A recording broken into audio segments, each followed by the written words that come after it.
Assalamualaikum warahmatullahi wabarakatuh. Alhamdulillah wahdahu wassalatu wassalamu ala rasulillah wa ala alihi wa sahbihi wa mawala. Amma ba'du. Sebelumnya perkenalkan, nama saya Muhammad Ridwan, NIM 120201141710, Prodi Hukum Keluarga. Baiklah, di sini saya akan menjelaskan tentang PowerPoint makalah PKN yang berjudul Konstitusi tentang pengertian negara. Pengertian negara senantiasa berkembang sesuai dengan kondisi masyarakat saat itu. Pada zaman Yunani kuno, para ahli filsafat negara merumuskan pengertian negara secara beragam. Aristoteles yang hidup pada tahun 382 sampai dengan 322 merumuskan negara dalam bukunya Politika yang disebutnya sebagai negara polis. Pada saat itu, negara masih dipahami negara suatu wilayah yang kecil. Dalam pengertian itu, negara disebut sebagai negara hukum, yang di dalamnya terdapat sejumlah warga negara yang ikut dalam permusyawaratan. Oleh karena itu, menurut Aristoteles, keadilan merupakan syarat mutlak bagi terselenggaranya negara yang baik demi terwujudnya cita-cita seluruh warganya. Pengertian konstitusi. Konstitusi pada dasarnya memiliki pengertian luas, yaitu keseluruhan peraturan baik tertulis maupun tidak tertulis yang mengatur secara mengikat mengenai cara penyelenggaraan suatu pemerintahan. Terdapat beberapa definisi konstitusi daripada ahli, yaitu Herman Heller membagi pengertian konstitusi menjadi 3. Teman-teman bisa lihat, yang pertama, konstitusi dalam pengertian politik sosiologi. Konstitusi mencerminkan kehidupan politik di dalam masyarakat sebagai suatu kenyataan. Yang kedua, konstitusi merupakan suatu kesatuan kaedah yang hidup dalam masyarakat, yang selanjutnya dijadikan satu kesatuan kaedah yang hidup di dalam masyarakat, dan yang selanjutnya dijadikan suatu kesatuan kaedah hukum. Konstitusi dalam hal ini sudah mengandung pengertian yuridis. Yang selanjutnya, Undang-Undang 1945 sebagai Konstitusi Negara Indonesia.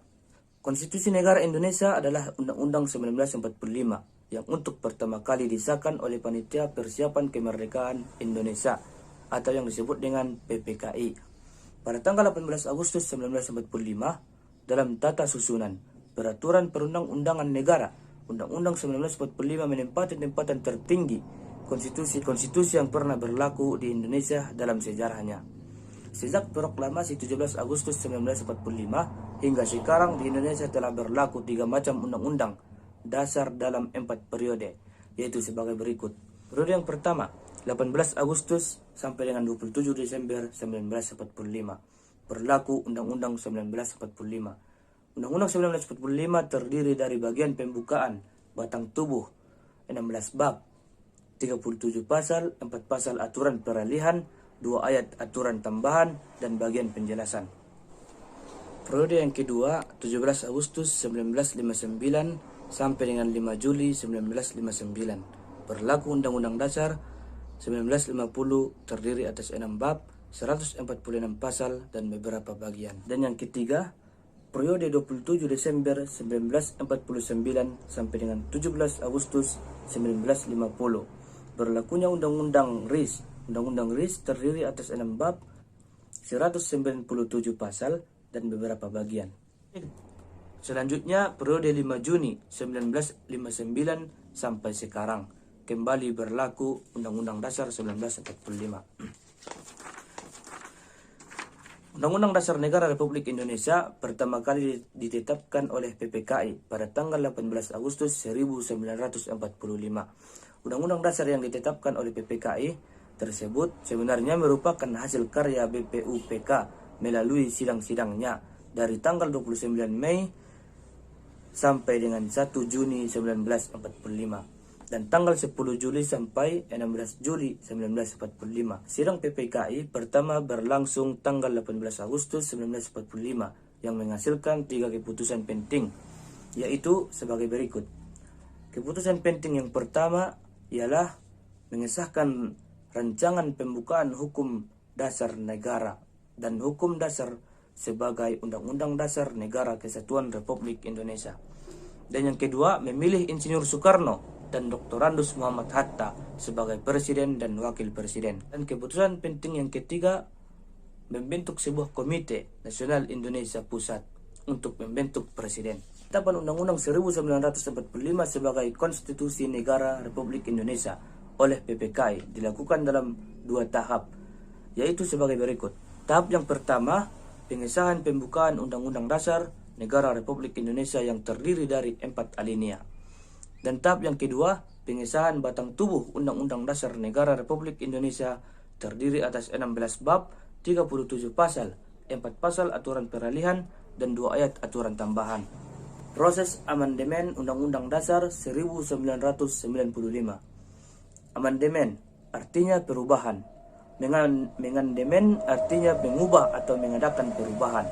Istilah amandemen sebenarnya merupakan hak, yaitu hak parlemen untuk mengubah atau mengusulkan perubahan rancangan undang-undang. Perkembangan selanjutnya, muncul istilah amandemen Undang-Undang Dasar yang artinya perubahan Undang-Undang Dasar. Istilah perubahan konstitusi itu sendiri mencakup 2 pengertian, yaitu pengertian yang pertama amandemen konstitusi dan yang kedua pembaruan konstitusi. Isi Undang-Undang Dasar Negara Republik Indonesia tahun 1945. Undang-Undang Dasar 1945 sekarang ini hanya terdiri atas 2 bagian, yaitu bagian pembukaan dan bagian pasal-pasal. Bagian pembukaan pada umumnya berisi pernyataan luhur dan cita-cita dari bangsa yang bersangkutan. Namun tidak semua konstitusi negara memiliki bagian pembukaan ini. Konstitusi Malaysia, Singapura, dan Australia tidak memiliki bagian pembukaan. Contoh konstitusi negara yang memiliki bagian pembukaan adalah konstitusi Jepang, India, dan Amerika Serikat. Setiap alinea pembukaan Undang-Undang 1945 memiliki makna dan cita-cita tersendiri sebagai satu kesatuan. Alinea pertama berbunyi bahwa sesungguhnya kemerdekaan itu ialah hak segala bangsa, dan oleh karena itu penjajahan di atas dunia harus dihapuskan karena tidak sesuai dengan peri kemanusiaan dan peri keadilan. Alinea kedua berbunyi, dan perjuangan pergerakan kemerdekaan Indonesia telah sampai kepada saat yang berbahagia dengan selamat sentosa mengantarkan rakyat Indonesia ke depan pintu gerbang kemerdekaan negara Indonesia yang merdeka, bersatu, berdaulat, adil, dan makmur. Alinea ketiga berbunyi, atas berkat rahmat Allah yang Maha Kuasa dan dengan didorongkan oleh keinginan luhur supaya berkehidupan kebangsaan yang bebas, maka rakyat Indonesia menyatakan dengan ini kemerdekaannya. Alinea keempat sebagai berikut. Kemudian daripada itu, untuk membentuk suatu pemerintah negara Indonesia yang melindungi segenap bangsa Indonesia dan seluruh tumpah darah Indonesia, dan untuk memajukan kesejahteraan umum, mencerdaskan kehidupan bangsa, dan ikut melaksanakan ketertiban dunia yang berdasarkan kemerdekaan, perdamaian abadi, dan keadilan sosial. Maka disusunlah kemerdekaan kebangsaan Indonesia dalam suatu Undang-Undang Dasar 1945 Negara Indonesia, yang terbentuk dalam susunan Negara Republik Indonesia yang berkedaulatan rakyat dengan berdasarkan kepada ketuhanan yang Maha Esa, kemanusiaan yang adil dan beradab, persatuan Indonesia, dan kerakyatan yang dipimpin oleh hikmat kebijaksanaan dalam permusyawaratan perwakilan, serta dengan mewujudkan suatu keadilan sosial bagi seluruh rakyat Indonesia. Sistem ketatanegaraan Indonesia. Sistem ketatanegaraan Indonesia menurut Undang-Undang Dasar 1945 adalah sebagai berikut.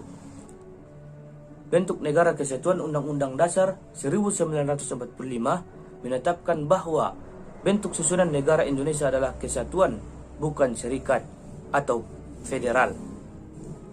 Dasar penetapan ini tertuang dalam pasal 1 ayat 1 Undang-Undang 1945 yang menyatakan negara Indonesia ialah negara kesatuan yang berbentuk republik. Yang selanjutnya, bentuk pemerintahan republik. Undang-Undang 1945 menetapkan bahwa bentuk pemerintah Indonesia adalah republik, bukan monarki atau kerajaan. yang tertuang dalam pasal 1 ayat 1 Undang-Undang Dasar 1945 yang menyatakan negara Indonesia ialah negara kesatuan yang berbentuk republik. Berdasarkan pasal tersebut dapat diketahui bahwa kesatuan adalah bentuk negara, sedang republik adalah bentuk pemerintah. Yang selanjutnya, sistem pemerintah presidensial berdasarkan ketentuan dalam Undang-Undang 1945. Indonesia menganut sistem pemerintahan presidensial secara teoritis. Sistem pemerintahan dibagi dalam dua klasifikasi besar, yaitu sistem pemerintahan parlementer dan sistem pemerintahan presidensial. Sistem politik adalah demokrasi atau rakyat. Baiklah, sampai di sini saja yang bisa saya jelaskan tentang PowerPoint makalah PKN yang berjudul Konstitusi. Kurang dan lebihnya saya mohon maaf.